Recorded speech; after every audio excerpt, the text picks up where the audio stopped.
الگ الگ حدیثیں رکھوں گا تو شاید عنوان مکمل نہیں کر پاؤں گا، تو میں نے ان سب روایتوں کو ایک تسلسل دے دیا، کڑیاں جوڑنے کی کوشش کی ہے کہ ایسا ایسا ایسا ایسا ایسا ہو سکتا ہے، تاکہ ایک واقعے کی شکل میں، ایک آرڈر کی شکل میں کچھ باتیں آپ کے سامنے آئیں، ورنہ یہ تمام باتیں احادیث سے ثابت ہے اور کچھ قرآنی آیتیں بھی انشاءاللہ اس کے اندر آئیں گی۔ تو آئیے، سفر آخرت کی ابتدا موت سے ہوئی، انٹری ہو گئی موت کے ساتھ، انسان مر گیا، مرنے کے بعد اب کیا ہوتا ہے وہاں سے دیکھتے ہیں۔ یہ سفر آخرت کی ابتدا ہے۔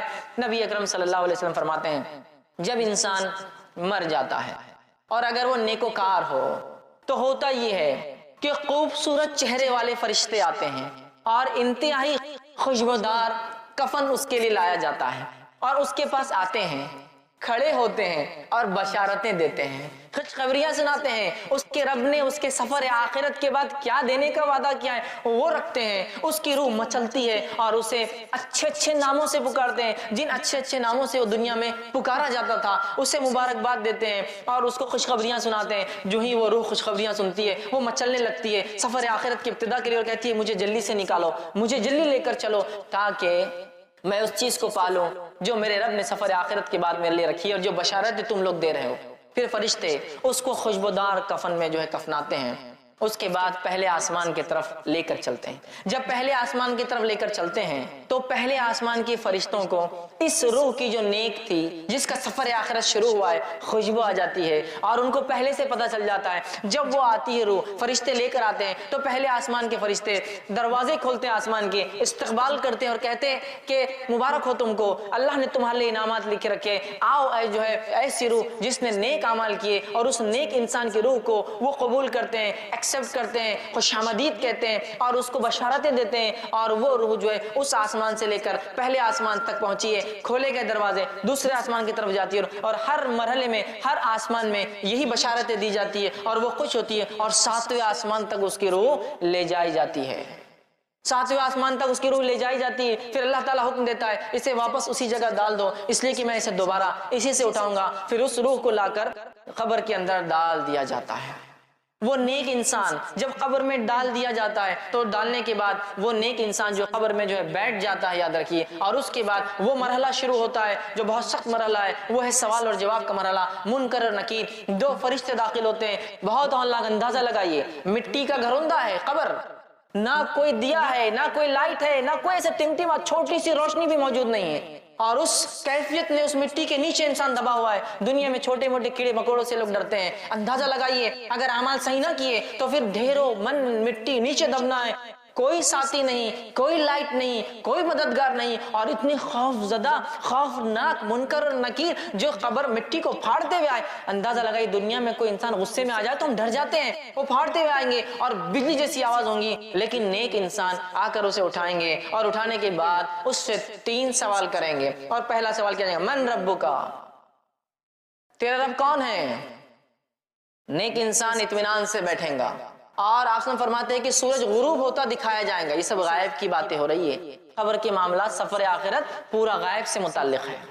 سورج ڈوبتا ہوا دکھایا جائے گا، وہ کہیں گا فرشتوں سوالوں کے جواب میں بعد میں دیتا ہوں، عصر کا وقت جا رہا ہے، سورج ڈوب رہا ہے، میں نماز پڑھ لیتا ہوں۔ فرشتے بتائیں گے یہ قبر ہے، یہاں نماز کی ضرورت نہیں، تو کہیں گے ہاں ٹھیک ہے، کنٹینیو کرو، آگے بات کرتے ہیں۔ چونکہ وہ دنیا میں نیکی کا عادی تھا اور بالخصوص نماز کا عادی تھا، لہٰذا قبر میں بھی جب سورج کو ڈوبتا ہوا دیکھتا ہے تو کہہ رہا ہے کہ عصر کا وقت جا رہا ہے، میں پڑھ لیتا ہوں۔ تو اندازہ لگائیے نماز کے کتنے فوائد ہیں۔ بتایا جائے گا نہیں ختم ہو گیا، نماز کا سلسلہ نہیں ہے، اعمال ختم ہو گئے، جو ہو گئے ہو گئے، اب تم لہٰذا بیٹھو اور جواب دو۔ تو جب پہلا سوال کیا جائے گا وہ کہیں گا میرا رب اللہ ہے۔ دوسرا سوال ہوگا من نبیو کا، کون ہے تمہارے نبی؟ تو وہ جواب دیں گا میرے نبی محمد صلی اللہ علیہ وسلم ہے۔ تیسرا سوال ہوگا ما دینو کا، دین کیا ہے تمہارا، کس دین پر تھے دنیا میں؟ وہ کہیں گا میرا دین اسلام تھا۔ یہ کہنے کے بعد جب ایک نیک انسان اپنے سفر آخرت کی ابتدا میں جو ٹیسٹ اس کا ہوگا، جو اورل اس کا لیا جا رہا ہے، جو وائوا اس کا ہو رہا ہے، اس میں اگر وہ رائٹ آنسر دیتا ہے ان تینوں کوشچنز کے، تو نتیجہ یہ ہوگا فرشتے سوال و جواب کا سلسلہ ختم کر دیں گے، تینوں جواب اس نے دیا ہے، اور ایک کھڑکی کھولی جائیں گی اور جہنم بتائی جائیں گی، اور کہا جائے گا یہ وہ چیز ہے جس سے تیرے رب نے تجھے بچا لیا۔ وہ بندہ شکر ادا کرے گا، اور ایک کھڑکی کھولی جائیں گی اور بتایا جائے گا یہ تیرا مقام ہے جنت میں، یہ تیرا مقام ہے۔ وہ روح مچل اٹھیں گی اور وہ فرشتوں سے کہیں گا نیک انسان، اے فرشتوں اے فرشتوں مجھے مہلت دے دو، میں جا کے اپنے رشتہ داروں کو بتا دیتا ہوں یہ میرے رب نے نیکیوں کی وجہ سے دیا ہے۔ فرشتے کہیں گے لوٹنے کا چانس، لوٹنے کا جو ہے کوئی جو ہے اس کے اندر امکان نہیں ہے، لہٰذا تم اطمینان کرو۔ اور پھر وہ انسان دعا کریں گے اللہ قیامت جلدی قائم کر، چونکہ وہ مقام مجھے چاہیے جو بتایا گیا میرا وہاں، اور وہ کہیں گے قیامت جلدی قائم کر اللہ تاکہ میں اٹھوں اس روز، اور سفر آخرت کا جو اینڈ ہوگا اس میں جو ڈیسٹینیشن جو بتایا جا رہا ہے جو مجھے ملنے والا ہے یہ مجھے جلدی سے مل جائے۔ اور اس کے بعد وہ جنت کی کھڑکی کھلی رہیں گی، اس کی کچھ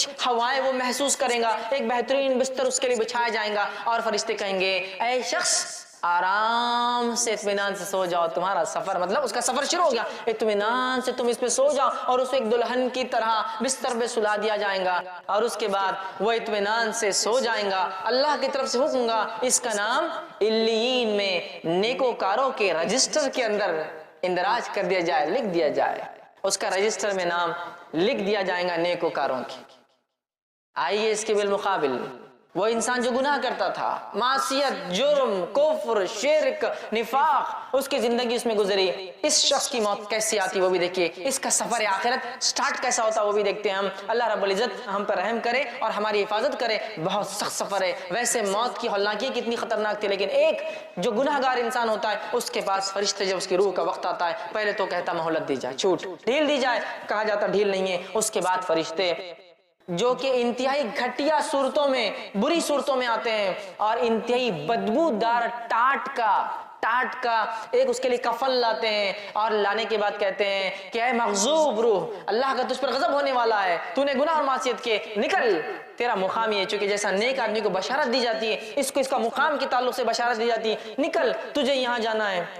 اور وہ گناہگار انسان کہتا ہے کہ نہیں میں نہیں نکلوں گا، اس کی روح جسم کے اندر جاتی ہے، جب وہ روح اندر جاتی ہے تو اسی ماحول کی، اسی حالت کی ایک تصویر اللہ نے بیان کی اور کہا وَالنَّازِعَاتِ غَرْقًا، قسماً فرشتوں کی جو روحوں کو جسم میں ڈوب ڈوب کر غوطے لگا لگا کر کھینچ کر نکالتے ہیں، چونکہ اس کی روح باہر آنا نہیں چاہیں گی، وہ اندر جائیں گی، اور یہ فرشتے اندر جا جا کے روح کو نکالیں گے۔ اور اسی بات کو اللہ رب العزت نے سورہ انعام سورہ نمبر 6 آیت نمبر 93 میں دیکھیے کیسا بیان کیا۔ اللہ فرماتا ہے اے نبی کہ اگر تم دیکھتے جب ظالموں کی موت کا وقت قریب آتا ہے، ٹھیک ہے، اور وہ موت کی جھانکنی میں جا کر پھنستے ہیں، سکرات میں ہوتے ہیں، تو فرشتے ان کے پاس جاتے ہیں، ملائکۃ باسطو ایدیہم، اور اپنے ہاتھوں کو بڑا بڑا کر کھینچتے ہیں اس کی روح کو، نکل، چونکہ ایک نہیں کئی فرشتے آتے ہیں، یاد رکھیں، نکل، اس کو کھینچتے ہیں۔ اب تمہیں بتایا جائے گا کیسا عذاب تمہیں ملتا ہے ان باتوں کے لیے جو تم اللہ کے تعلق سے بغیر علم کے بک دیا کرتے تھے، نکلو باہر اب۔ تو فرشتے ڈوب ڈوب کر نکالیں گے، فرشتے کھینچ کر نکالیں گے، وہ سفر کے لیے راضی نہیں ہوں گی، وہ روح وہ اندر گھسیں گی۔ فرشتے جب نکالیں گے، نبی اکرم صلی اللہ علیہ وسلم فرمایا کیسی تکلیف ہوں گی اس شخص کو جس کی روح جو گناہگار ہوگا، جیسے ایک بھیڑ ہو، بھیڑ سمجھتے نا شیپ، بھیڑ ہو، اس کی اون کتنی گتھیاں ہوتی ہیں اس میں، وہ اگر گیلی ہو اور اس پر کوئی کانٹے دار چھڑی لے اور اس کو گھمائے جس میں بال اٹک جائے اور پھر اس کو کھینچ کر نکالے، اس قسم کی شدید تکلیف وہ محسوس کرتا ہے، اور اس کی جلد جو ہے جیسا نکلتی ہے تکلیف محسوس کرتا ہے، اور تکلیف محسوس کرتا ہے، لیکن اسے فرشتے نکالتے ہیں بدبودار نہایتی گندے ٹاٹ کے اندر اسے لپیٹتے ہیں، لپیٹنے کے بعد پہلے آسمان پہ لے جاتے ہیں۔ پہلے آسمان کے فرشتے کہتے ہیں اس مغضوب روح کے لیے آسمان کے دروازے نہیں کھولے جائیں گے، واپس چلی جاؤ، اور اس انسان کو فرشتے انتہائی گھٹیا گھٹیا ناموں سے پکاریں گے جس سے دنیا میں چڑھتا تھا اور نفرت کرتا تھا۔ خبر میں آنے کے بعد وہی ہولناکی منکر اور نکیر ظاہر ہوں گے جن کی آواز بجلی کی کڑک جیسی ہوں گی، اور آ کر سوال کریں گے اس سے اور کہیں گے من ربکا، تیرا رب کون تھا؟ کافر کہیں گا ہا لا ادری، مجھے نہیں پتا میرا رب کون تھا، مجھے نہیں پتا، جواب نہیں دے پائیں گا۔ دوسرا سوال ہوگا من نبیکا، نبی کون تھے، تیرا نبی کون ہے؟ کافر کہیں گے ہا لا ادری، مجھے تو نہیں معلوم کون میرے نبی ہے، جواب نہیں دے پائیں گے۔ تیسرا جو سوال ما دینو کا، تیرا دین کیا ہے؟ کافر کہیں گا ہا لا ادری، مجھے اس کا بھی جواب نہیں معلوم۔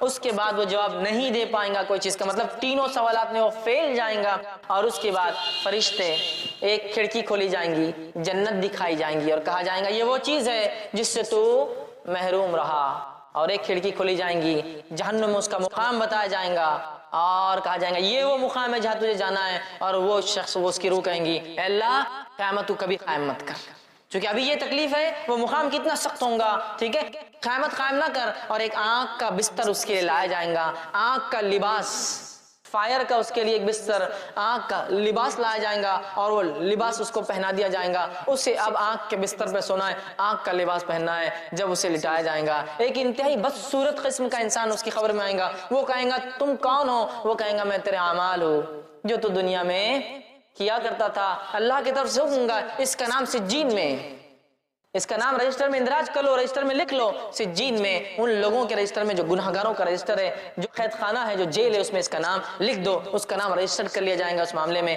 اور وہ قیامت تک تکلیف کے اندر لیٹنے والا ہے۔ ان مرحلوں پہ تھوڑا غور کیجیے، کیسا عجیب سفر ہے، کیسی خطرناک ابتدا ہے، اور ہماری اس کے لیے کیا تیاری ہے، یہ سوچنا سب سے امپورٹنٹ پوائنٹ ہے، سب سے اہم معاملہ ہے، یہ نقطہ سب سے اہم ہے۔ آج دنیا کی زندگی میں ہم اتنے غرق ہیں کہ ہمیں کچھ نہیں سمجھ میں آتا سوائے مال، دولت، بیوی، بچے، گھر، جائیدادیں، اچھی اچھی گاڑیاں اور اسٹیٹس اور مقام، اس کے علاوہ ہم کچھ نہیں کرنا چاہتے، یاد رکھیے کچھ نہیں کرنا چاہتے ہیں۔ یہ سفر کیسے طے کریں گے؟ اگر آپ ایک سفر کر کے جاتے ہیں کسی دوسرے شہر میں اور اس ہوٹل کے اندر گدا برابر نہ ہو، روئی برابر بھری نہ ہو، یا پھر گدا اسپیشل ٹیکنالوجی سے اگر بنا نہ ہو، تو صبح اٹھ کے ہم کہتے ہیں پیٹ ساتھ نہیں دے رہی ہے، آج کام برابر نہیں ہوگا۔ اندازہ لگائیے اس چیز کا جو گناہگار کے ساتھ ہو رہی ہے، آنکھ کا بستر، آنکھ کا لباس، کس قسم کی تکلیف ہے۔ تو یہ سفر آخرت کو ہم معمولی نہ سمجھے، اگر اس کے ابتدائی مرحلے ایسے ہیں تو اگلے مراحل کیسے ہوں گے ہم اندازہ لگا سکتے ہیں، یاد رکھیے۔ تو لہٰذا یہ بد اور نیک کا تھا۔ اب ایک معاملہ یہاں جو ہو رہا ہے، اعمال، اعمال وہ ساتھی ہے جو ساتھی ہمارے ساتھ قبر میں آنے والے ہیں، جس کو ہم سب سے بڑا دشمن سمجھتے ہیں اپنا۔ نبی اکرم صلی اللہ علیہ وسلم فرماتے ہیں تین دوست ہیں کہ انسان کے، ایک وہ ساتھی، وہ دوست، وہ فرینڈ ہے جو انسان کے مرتے اس کا ساتھ چھوڑ دیتا ہے، ریلیشن شپ توڑ دیتا ہے۔ سیکنڈ وہ دوست، وہ فرینڈ ہے جو مرنے کے بعد قبرستان تک آتا ہے، اور تیسرا وہ فرینڈ اور دوست ہے جو قبر میں ساتھ آتا ہے۔ پہلا دوست مال و دولت ہے، انسان مرا اور انسان کے مرنے کے ساتھ جائیداد، زمین، دولت، گاڑیاں، بنگلے، گھوڑا، سب وہیں رہ گیا، سب رہ گیا۔ پہلا دوست تو ساتھ چھوڑ دیتا ہے۔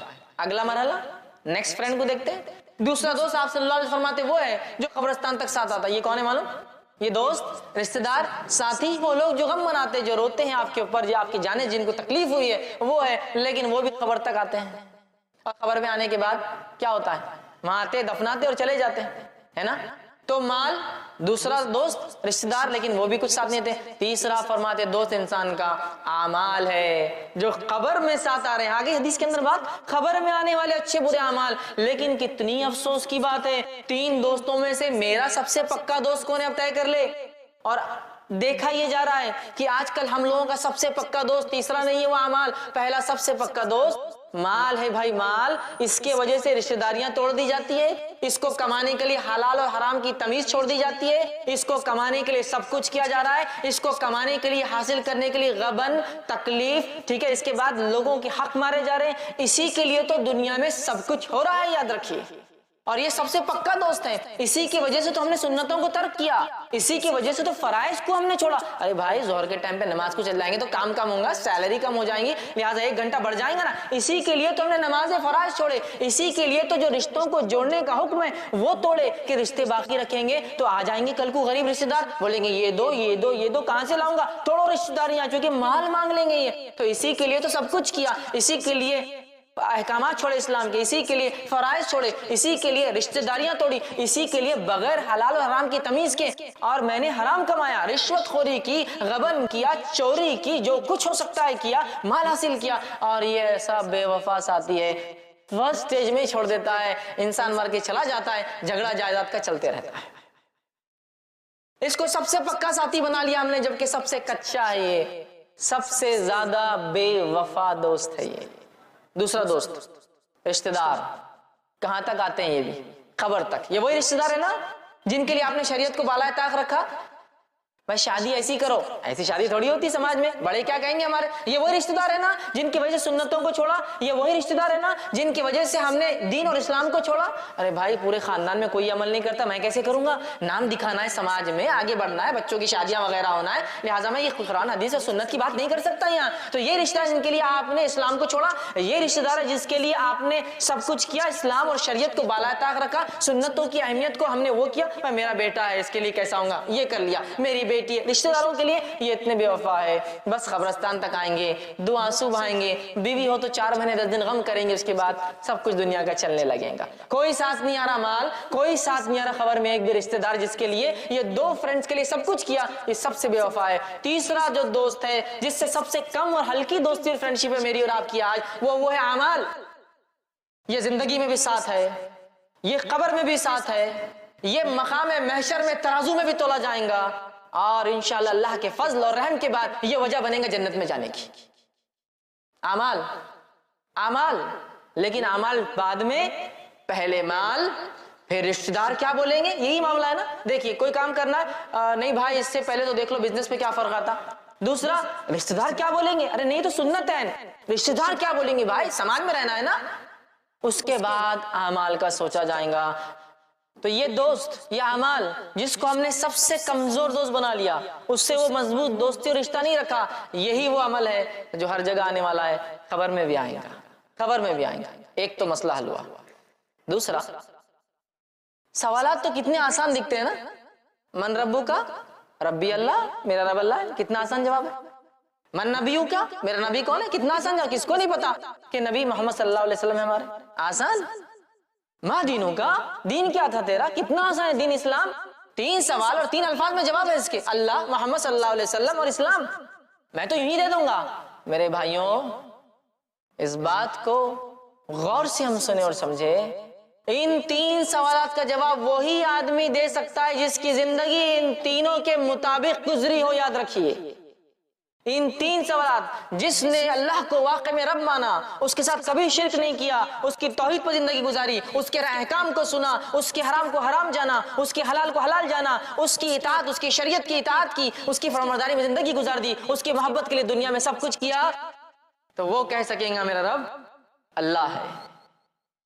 اللہ ایک لفظ ہے نا صرف, کیوں نہیں کہہ سکوں, نہیں کہہ سکیں گے جس کی زندگی اس پہ نہیں چلی ہو. ہم شرک, کفر, معصیت, احکام کو توڑنا, حرام میں زندگیاں ڈوبی ہوئی ہے, من مانی زندگیاں گزار رہے ہیں, نہیں اللہ تعالیٰ پھر بھی ہم کو یہ نہیں, یہ لفظ نہیں آئے گا زبان پہ. یاد رکھیے, یہ تو اسی کی زبان پہ آئے گا جس کی زندگی اللہ کو رب مانتے ہوئے گزری ہو, اور اللہ کو رب مانتے ہوئے دنیا سے چلا گیا ہو. یاد رکھیے, اور اسی رب کے لیے اس نے لوگوں سے رشتے توڑے, اسی رب کے لوگوں سے اس نے لڑائیاں کی, اسی رب کی خاطر دوستی ہوئی, اسی رب کی خاطر دشمنی ہوئی, اسی کی خاطر حرام کو چھوڑا, اسی خاطر حلال کو کیا. اس نے کہا تھا رشتہ داریاں نبھاؤ, تو میں نے کر لیا تھا. سب کچھ اللہ کے لیے ہو. وہ کہہ سکیں گے میرا رب اللہ ہے. دوسرا, میرا نبی کون ہے, محمد صلی اللہ علیہ وسلم, کتنا آسان ہے. لیکن یہ وہی کہہ سکیں گا جس کی زندگی نبی اکرم صلی اللہ علیہ وسلم کی اتباع میں گزری ہو. من مانے ڈھنگ سے زندگی گزارنے والوں کو یہ جواب نہیں ملے گا, اس کا یاد رکھیے. جس نے جو سنت کو بالائے طاق رکھا, سنت کیا ہے, کر لیے تو عمل ٹھیک, نہیں کرے تو چلتا, ماحول بنا دیا گیا. یہ سنت پہ عمل کرے تو ٹھیک, نہیں کرے تو چلتا ہے, اس کو مسئلہ نہیں, اتنا ماحول بنا دیا گیا. آج یہ سنتوں کو مذاق سمجھ رہے ہیں, سنتوں کا انکار کرنا فیشن بن چکا ہے آج کل. معلوم, ارے یہ حدیث تو میرے پلے نہیں پڑ رہی بھائی, سمجھ میں نہیں آ رہی, رد. ارے یہ حدیث تو مجھے سمجھ میں نہیں آ رہی, رد. ارے یہ حدیث تو اس کے خلاف دکھ رہی مجھے, رد. ارے یہ حدیث میں تو فلاں, رد. مطلب تمہاری عقلیں جانچیں گی اب سنت کو. سنت کا انکار کیا, پوری زندگی من مانی زندگی گزاری, تو پھر کیا وہ یہ کہہ سکیں گا میرے نبی محمد صلی اللہ علیہ وسلم ہے. یاد رکھیے, جو نبی اکرم صلی اللہ علیہ وسلم کی محبت کرتا ہے, محبت کا تقاضا اطاعت اور فرمانبرداری. یاد رکھیے, اس لیے کہ آپ صلی اللہ علیہ وسلم نے فرمایا کہ جس نے میری سنت سے محبت کی اس نے مجھ سے محبت کی. من احب سنتی فمن احبنی, اس نے مجھ سے محبت کی. ومن احبنی کان معی فی الجنہ, اور جس نے مجھ سے محبت کی میرے ساتھ جنت میں ہوگا. نبی اکرم صلی اللہ علیہ وسلم کی سنتوں سے محبت کرنا ہے اور اپنی زندگی کو سنتوں کے مطابق ڈھالنا ہے. پھر چاہے میرا سماج اور معاشرہ کچھ بھی بکے میرے بارے میں تو ایسی زندگی جوں گا. یہی صحابہ کا طرز تھا, یہی ان کا طریقہ تھا, اسی پہ زندگی گزاری. اور ایک ایک سنت تو کیسے مانتے تھے, بہت بڑا واقعہ سنانے کا وقت نہیں ہے. ایک واقعہ سنا تو عبداللہ ابن عمر رضی اللہ عنہما سفر کو نکلتے, حج کو سفر کو جاتے ہیں, ایک مقام پہ اونٹ روکتے ہیں. دوسرے تابعین سوچتے ہیں چونکہ جو ان کے ساتھ تھے سیکھنا چاہتے تھے, کیوں تو انہوں نے اللہ کے رسول صلی اللہ علیہ وسلم کے ساتھ حج کیا تھا کہ کیا کیا حج میں ہوتا ہے. لوگوں کو لگا شاید عبداللہ اب نماز عصر پڑھیں گے, سب اترے. عبداللہ ابن عمر رضی اللہ عنہ ایک مقام پہ گئے, وہاں جا کر ایسے بیٹھے جیسے استنجا پیشاب کرنے کو بیٹھتا ہے, وہاں استنجا کے لیے بیٹھے, بیٹھ کر اٹھے. لوگوں نے کہا کہ ہم یہ وضو کر کے نماز نہیں پڑھیں گے, اور آپ نے تو پیشاب بھی نہیں کیا, بس بیٹھ کے آگے. تو کہا نہیں, نہ ہم نماز پڑھیں گے نہ ہی عصر کریں گے. تو نبی اکرم صلی اللہ علیہ وسلم, کیونکہ عصر تو اس مقام پہ پڑھی, تو کہا پھر یہاں کیوں رکے ہو. تو کہا نبی اکرم صلی اللہ علیہ وسلم کے ساتھ میں حج کے سفر پہ تھا, آپ صلی اللہ علیہ وسلم یہاں استنجا فارغ ہوئے تھے، مجھے آیا تو نہیں تھا، پھر بھی میں بیٹھنا پسند کرتا ہوں یہاں. کیسی اتباع ہے؟ یہ ہے محبت، یہ ہے اطاعت کہ نہیں سمجھ میں آ رہا ہم کو کیوں نبی نے کیا، بس کیا ہم کر رہے ہیں اس کو. یہ محبت ہے، یہ تھا ان کا عمل. سنتوں سے یہ محبت تھی. یاد رکھیے آج ہمارا کیا ہے، سنت تو ہے نا، چلتا ہے، سنت تو ہے نا، دیکھا جائے گا. ارے بھائی سنت ہی ہے نا، فرض تھوڑی ہے. یہ حال ہم نے بنا دیا ہے. تو کیا ایسا شخص یہ کہہ سکے ہاں میرے نبی محمد؟ نہیں کہہ سکیں گا. یہ وہی کہیں گا جس کی زندگی عین سنت پر گزری ہو، یا کم از کم گزار نہ سکا ہو تو تڑپ رکھتا تھا شدید کہ اللہ موقع ملے تو میں گزاروں. چونکہ دنیا کے ایسے کئی علاقے ہیں جہاں سنت عمل کرنا مشکل ہی نہیں، ناممکن ہوتا ہے. تڑپ رکھا تھا اس نے کم از کم. تیسرا سوال کتنا آسان، ما دینوں کا، تیرا دین کیا ہے؟ میرا دین اسلام ہے. کس کو نہیں پتا؟ کس کو نہیں پتا مجمع میں سے؟ سب کو پتا ہے. لیکن یہ جواب اسی کے منہ سے نکلے گا جس کی زندگی اسلام کے مطابق تھی، جس کا پیدا ہونا اسلام کے مطابق تھا، جس کی شادی اسلام کے مطابق تھی، جس کا مرنا اسلام کے مطابق تھا، جس کا اٹھنا اور بیٹھنا اور کھانا اور پینا سارے اعمال اسلام کے مطابق تھے، جس کی شرم حیا لباس سارا اسلام کے مطابق تھا. یہاں تو پوری زندگی منمانی، شادی اپنے ڈھنگ سے، میت اپنے ڈھنگ سے، پیدائشی اپنے ڈھنگ سے منمانی کرتے ہیں. اسلام تو تب آتا ہے جب جھگڑے کی بات آتی ہے نا. اسلام تو تب آتا ہے جب طلاق کی بات آتی ہے. شادی تو منمانے ڈھنگ سے ہوتی ہے، طلاق ہی سنت کے مطابق ہوتی ہے. حالت تو یہ ہے، حالت تو یہ ہے. پھر ہم بول رہے ہاں نہیں ہم تو آسانی جواب دے دیں گے اسلام ہمارا دین تھا. نہیں، یہ الفاظ نہیں آئیں گا میرے بھائی. جس کی زندگی ان تین چیزوں میں تھی، جو واقعی میں اللہ کو رب مانتا تھا، شرک نہیں کیا اس کے ساتھ، جو واقعی محمد صلی اللہ علیہ وسلم کو اپنے لائق اتباع مانتا تھا اور آپ کے طریقے بھی زندگی گزاری، اور جس نے واقعی میں اسلام کو اپنا دین سمجھا اور اس کے مطابق اس کے زندگی کا ہر شعبہ تھا. یاد رکھیے کم از کم نہ کر سکا تو تڑپ رکھتا تھا، وہی جواب دے پائیں گا. کیا جواب دے پائیں گا؟ میرا دین اسلام ہے. تین سوال آسان دکھتے ہیں، جواب ہر آدمی نہیں دے پائیں گا جب تک کہ اس کی زندگی اس پہ نہ ہو.